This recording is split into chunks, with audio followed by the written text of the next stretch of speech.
येषा न विद्या न तपो न दानम ज्ञानम न शीलम न गुणो न धर्म ते मृत्युलोके भुवि भारभूता मनुष्य रूपेण मृगाश्चरन्ति।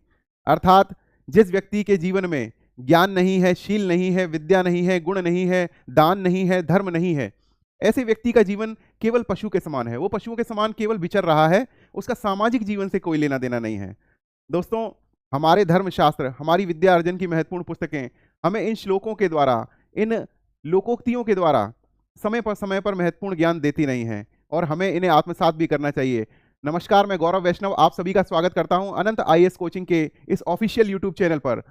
दोस्तों, जैसा कि हमने पहले ही कहा था कि हम संविधान शिक्षा सीरीज की अपनी सीरीज जल्दी लेकर आने वाले हैं और आज हमारी संविधान शिक्षा सीरीज की पहली कक्षा है जिसमें हम जानेंगे sources of the Indian constitutions, Bharat के संविधान के महत्वपूर्ण प्रावधान कौन कौन से देश से लिए गए हैं और हम ये भी जानेंगे कि संविधान के कौन से भाग में इन जो हमारे ये प्रावधान हैं इनको रखा गया है। तो चलिए हम जल्दी से स्टार्ट करते हैं आज की हमारी कक्षा क्लास 1 ऑफ द संविधान शिक्षा सीरीज।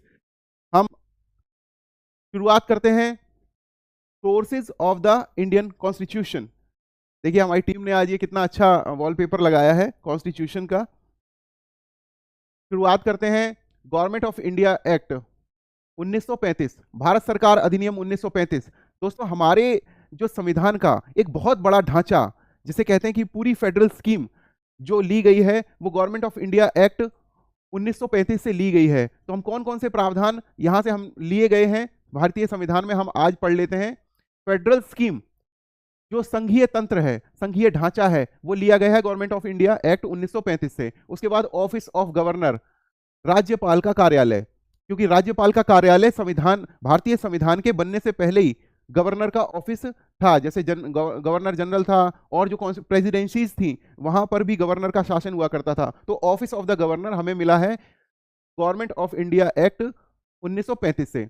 उसके बाद जुडिशरी, आप सभी को पता है कि 1774 में पहली बार भारत में उच्चतम न्यायालय की स्थापना की गई और आप सभी को याद होगा कि जो मुख्य न्यायाधीश थे वो एलिजा इम्फे थे और लिमिस्टर, चैम्बर्स और हाइट ये अन्य महत्वपूर्ण न्यायाधीश थे। और उसके बाद पब्लिक सर्विस कमीशन भी लिया गया है government of India act 1935, Bharat सरकार अधिनियम 1935 से लिया गया है पब्लिक सर्विस कमीशन। आज हमारे देश में यूपीएससी है और स्टेट पीसीएस हैं अलग से, और अगर कोई दो राज्य या दो से अधिक राज्य मिलकर कोई जॉइंट पब्लिक सर्विस कमीशन बनाना चाहते हैं तो वो भी इन प्रावधानों के तहत बनाया जा सकता है। उसके बाद आपातकालीन प्रावधान ये भी लिए गए हैं गवर्नमेंट ऑफ इंडिया एक्ट 1935 से। और उसके बाद एडमिनिस्ट्रेटिव डिटेल, जो प्रशासनिक विवरण है वो भी 1935 से के गवर्नमेंट ऑफ इंडिया एक्ट से ही लिया गया है।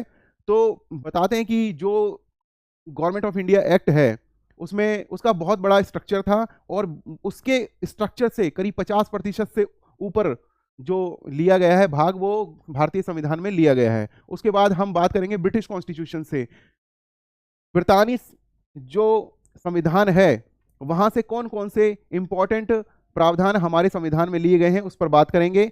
पार्लियामेंट्री गवर्नमेंट, संसदीय सरकार का जो प्रावधान है वो लिया गया है ब्रिटिश कॉन्स्टिट्यूशन से। हमारी जो सरकार है, हमारा जो सिस्टम है सरकार का, वो ब्रिटिश गवर्नमेंट के जैसा ही चलता है। भारत में प्रधानमंत्री सरकार है और राष्ट्रपति जो नाम मात्र की कार्यपालिका है, वास्तविक कार्यपालिका जो है वो प्रधानमंत्री के साथ कार्य करती है। ऐसे ही ब्रिटेन में जो मोनार्च है, जो वहां का राजतंत्र है, वो नाम मात्र की कार्यपालिका है। जो एक्चुअल कार्यपालिका है, जो वास्तविक कार्यपालिका है, वो प्रधानमंत्री शासन के अनुरूप कार्य करती है। रूल ऑफ लॉ, विधि का शासन का जो कॉन्सेप्ट है वो भी लिया गया है ब्रिटिश कॉन्स्टिट्यूशन से। उसके बाद लेजिस्लेटिव प्रोसीजर, विधायी जो प्रक्रिया है वो भी हमारी कौन से देश के हिसाब से चलती है, वो भी हमारा जो प्रावधान लिए गए हैं वो भी ब्रिटिश कॉन्स्टिट्यूशन से लिए गए हैं। उसके बाद मंत्रिमंडलीय प्रणाली, कैबिनेट सिस्टम भी हमारा जो है वो ब्रिटिश कॉन्स्टिट्यूशन से लिया गया है। परमाधिकार, उसके बाद प्रेरोगेटिव रिट्स ये भी हमारे लिए गई हैं ब्रिटिश कॉन्स्टिट्यूशन से। पार्लियामेंट्री प्रिविलेजेस, संसदीय विशेषाधिकार, हमारे देश में जो हमारे संसद के सदस्य हैं, जो भी हमारे सांसद हैं, माननीय सांसदों की जो विशेषाधिकार हैं, जो उनकी उन्मुक्तियां हैं, जो उनके प्रिविलेजेस हैं वो भी ब्रिटिश कॉन्स्टिट्यूशन के हिसाब से ही लिए गए हैं। उसके बाद द्विसदनवाद, ब्रिटिश कॉन्स्टिट्यूशन में भी 2 सदन होते हैं, भारत में भी 2 सदन हैं। कौन कौन से सदन हैं? एक तो राज्यसभा है, दूसरा लोकसभा है। ऐसे ही वहां पर भी हाउस ऑफ लॉर्ड अलग है, हाउस ऑफ कॉमन्स अलग है। तो ये जो कॉन्सेप्ट लिया गया है ये ब्रिटिश कॉन्स्टिट्यूशन से लिया गया है। अगले प्रावधान हम देखते हैं कि अमेरिका अमेरिका के संविधान से हमने कौन कौन से प्रावधान लिए हैं। तो सबसे इंपॉर्टेंट प्रावधान है जो हमारे कॉन्स्टिट्यूशन का, उसे मैं कहूंगा कि फंडामेंटल राइट्स का, मूल अधिकार का जो प्रावधान हमने लिया है वो लिया है हमने यूनाइटेड स्टेट ऑफ अमेरिका से।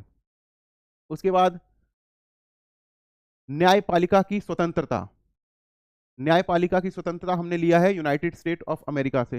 दोस्तों, जब हम बात करते हैं विधायिका की, तो विधायिका संबंधी बहुत सारे उपबंध, बहुत सारे प्रावधान हमने लिए हैं ब्रिटिश कॉन्स्टिट्यूशन से। और जब हम जुडिशरी की बात करते हैं और या प्रेसिडेंशियल सिस्टम की बात करते हैं तो उससे रिलेटेड बहुत सारे बहुत सारे प्रावधान हमारे यूनाइटेड स्टेट ऑफ अमेरिका के कॉन्स्टिट्यूशन से लिया गया है। जुडिशियल रिव्यू, न्यायिक पुनरावलोकन का सिद्धांत, उपराष्ट्रपति का पद, अमेरिका में भी उपराष्ट्रपति का पद होता है, भारत में भी उपराष्ट्रपति का पद होता है। तो ये वाला जो पद है, जो इससे रिलेटेड जो प्रावधान है वो हमने लिए हैं अमेरिका से। उच्चतम न्यायालय और उच्च न्यायालय, उच्चतम न्यायालय और उच्च न्यायालय संबंधी जो प्रावधान हैं, इनके न्यायाधीशों के पद से हटाया जाना और राष्ट्रपति पर महाभियोग, ये भी हमने लिया है। इसकी हमें प्रेरणा मिली है कहां से? यूनाइटेड स्टेट ऑफ अमेरिका के कॉन्स्टिट्यूशन से।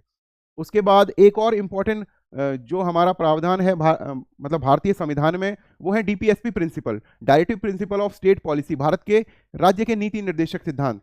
ये हमने लिए हैं, राज्य के नीति निर्देशक सिद्धांत हमने लिए आयरलैंड से, आयरलैंड के संविधान से लिए हैं। और nomination of member to Rajya Sabha, Rajya Sabha के लिए सदस्यों को नामित किए जाने का जो प्रावधान है वो भी हमने कहां से लिया है? आयरलैंड के संविधान से। दोस्तों, हम बात करेंगे आगे चल के, हम बात करेंगे कि directive principle of state policy, Bharat के राज्य के नीति निर्देशक सिद्धांत हैं, क्या वो जस्टिसिएबल हैं या, और फंडामेंटल और directive principle of state policies के बीच में हम कंपैरिजन भी करके आपको दिखाएंगे। इम्पीचमेंट ऑफ प्रेसिडेंट का क्या प्रोसीजर होता है वो भी हम क्या कहते हैं आपको बताएंगे। और मूल अधिकार के बारे में पूरा विवरण, मतलब कितने प्रकार के मूल अधिकार हैं। शुरुआत में 7 तरह के मूल अधिकार थे, अब प्रेजेंटली हमारे पास 6 तरह के मूल अधिकार हैं, समता का, स्वतंत्रता का, शोषण के विरुद्ध। वो सब हम आपको अगली कक्षा में मूल अधिकार के बारे में जब पढ़ाएंगे तो हम पढ़ाएंगे। उससे पहले हम आपको प्रियम्बल के बारे में भी जरूर पढ़ाएंगे। और राष्ट्रपति का निर्वाचन पद्धति, राष्ट्रपति की निर्वाचन पद्धति कि उसके लिए क्या मतलब जो इलेक्टोरल कॉलेज होगा वो, उसमें कौन कौन से सदस्य होंगे, कौन कौन राष्ट्रपति का चुनाव कर सकते हैं, इसकी निर्वाचन पद्धति जो हमने ली है वो भी हमने कहां से ली है? आयरिश कॉन्स्टिट्यूशन से। राज्यसभा के लिए सदस्यों का नामांकन, ये मैंने अभी बताया कि राज्यसभा के लिए सदस्यों का नामांकन हमने ये लिया है कहां से? आयरलैंड के संविधान से। नेक्स्ट स्लाइड में चलते हैं।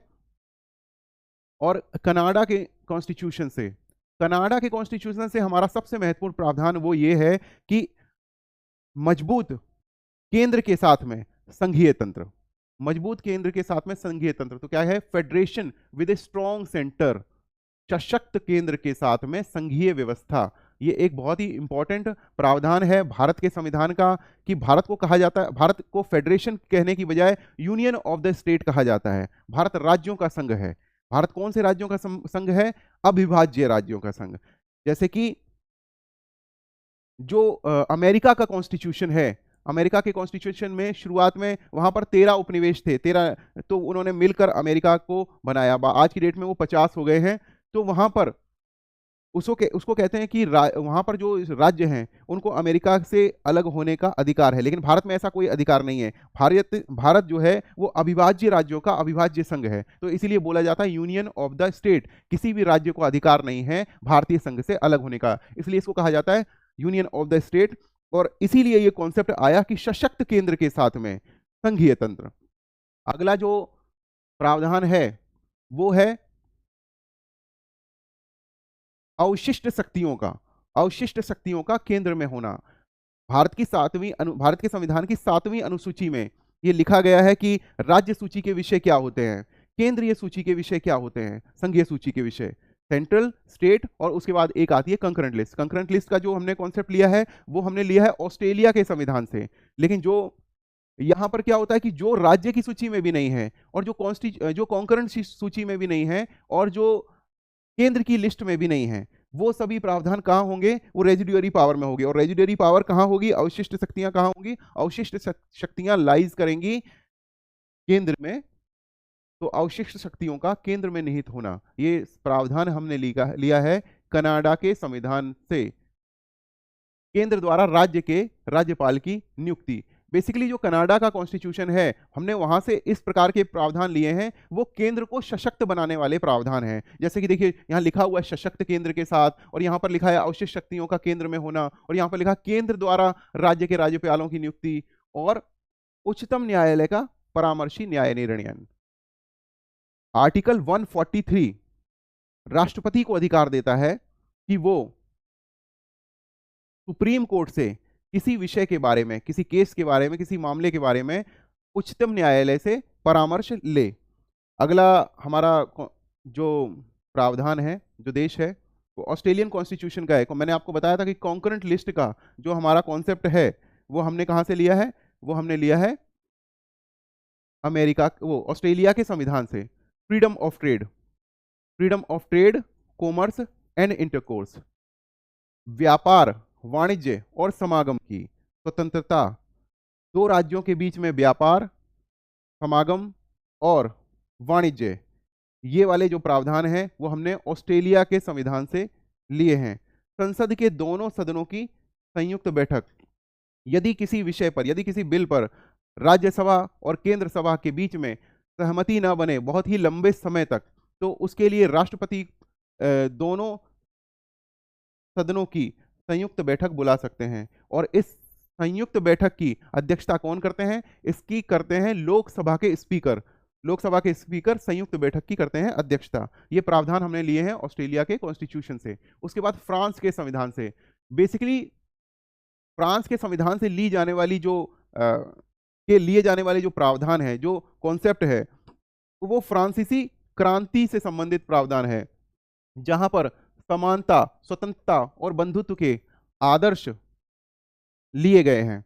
तो जो फ्रांसीसी क्रांति से जो कॉन्सेप्ट उभर के आए, वो स्वतंत्रता, समानता और बंधुत्व के जो नियम थे और जो आदर्श थे, उनको हमने लिया है फ्रेंच कॉन्स्टिट्यूशन से, या फ्रांसीसी क्रांति मान सकते हैं। और गणतंत्रात्मक रिपब्लिक का जो कॉन्सेप्ट है, रिपब्लिक का कॉन्सेप्ट भी हमने लिया है फ्रांस के संविधान से।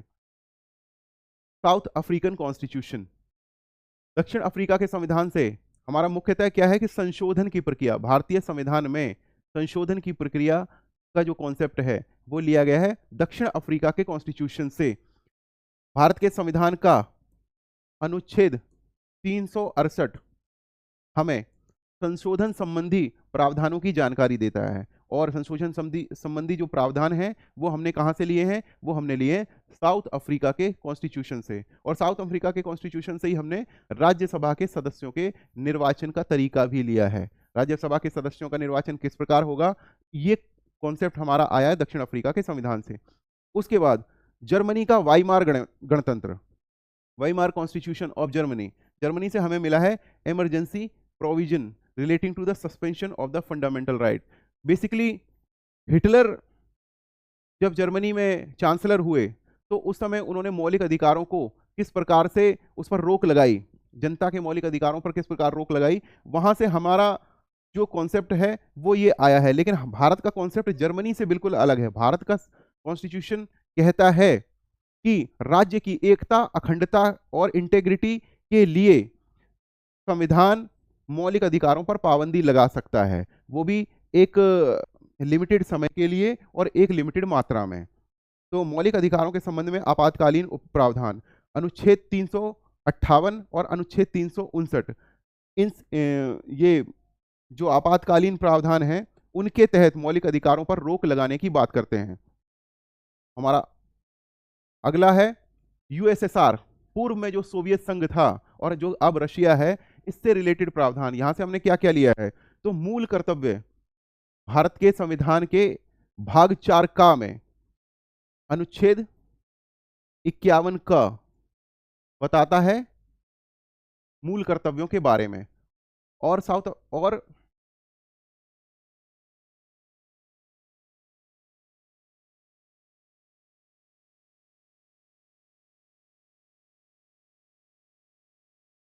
ये यहां पर ये गलती से आ गया है, साउथ अफ्रीकन कॉन्स्टिट्यूशन ये गलत लिखा गया। ये यहाँ पर यूएसएसआर के हैं। यहाँ पर हमने मूल कर्तव्य जो है वो हमने लिया है रूस के, या पूर्व में जो यूएसएसआर था वहां के कॉन्स्टिट्यूशन से लिया है। और प्रस्तावना में न्याय, सामाजिक, आर्थिक और राजनीतिक, 3 प्रकार के न्याय की बात करता है भारतीय संविधान। और ये हमने जो प्रियम्बल में जो ये न्याय का कॉन्सेप्ट लिया है, सामाजिक, आर्थिक और राजनीतिक का, ये आदर्श हमने लिया है कहाँ से? सोवियत संघ के संविधान से। उसके बाद जापान कॉन्स्टिट्यूशन, जापान के कॉन्स्टिट्यूशन से हमने एक ही प्रावधान लिया है, वो है प्रोसीजर इस्टेब्लिश्ड बाय लॉ, विधि द्वारा स्थापित प्रक्रिया। तो ये बहुत ही इंपॉर्टेंट प्रावधान है, विधि के द्वारा स्थापित प्रक्रिया।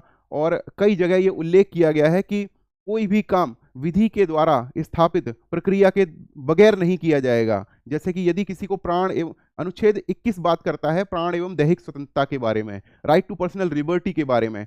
तो वो ये बोलता है कि किसी भी व्यक्ति को इस अधिकार से वंचित तब तक नहीं किया जाएगा जब तक विधि के द्वारा स्थापित प्रक्रिया के द्वारा ऐसा ना किया जा रहा हो। तो दोस्तों हमने आज देखे इंपॉर्टेंट प्रोविजंस जो कि हमने बहुत सारे सोर्सेज से, अलग अलग देशों से लिए हैं। और भारत की प्रारूप समिति के अध्यक्ष डॉक्टर B.R. अंबेडकर, जिन्होंने 125 देशों के संविधान को पढ़ा और उनको उनमें से जो इंपॉर्टेंट प्रोविजन थे उनको उल्लेख किया और उनके बारे में एक मतलब चर्चा हुई संविधान सभा में। और उसके बाद वो जब चर्चा के बाद में जो रिफाइन होके कुछ जो प्रोविजन थे उनको भारतीय संविधान में लिया गया। तो भारतीय संविधान के बारे में ये भी कहा जाता है कि भारत का संविधान, क्योंकि इसमें राज्य के बारे में और केंद्र के बारे में विस्तृत प्रावधान दिए गए हैं, इसलिए विश्व का सबसे बड़ा लिखित संविधान है। तो दोस्तों आज हमने ये पहली क्लास थी हमारी जो संविधान शिक्षा सीरीज की। जल्दी से हम दूसरी क्लास संविधान शिक्षा सीरीज की लेकर आने वाले हैं और इसमें हम बात करेंगे फंडामेंटल राइट्स के बारे में। बहुत ही इंपॉर्टेंट प्रावधान है भारत के संविधान के फंडामेंटल राइट, और इनके बारे में हम नेक्स्ट क्लास में बात करेंगे। तब तक के लिए आप हमसे जुड़े रहिए, लाइक कीजिए, सब्सक्राइब कीजिए और अपने और दोस्तों के साथ भी इसको शेयर कीजिए। धन्यवाद।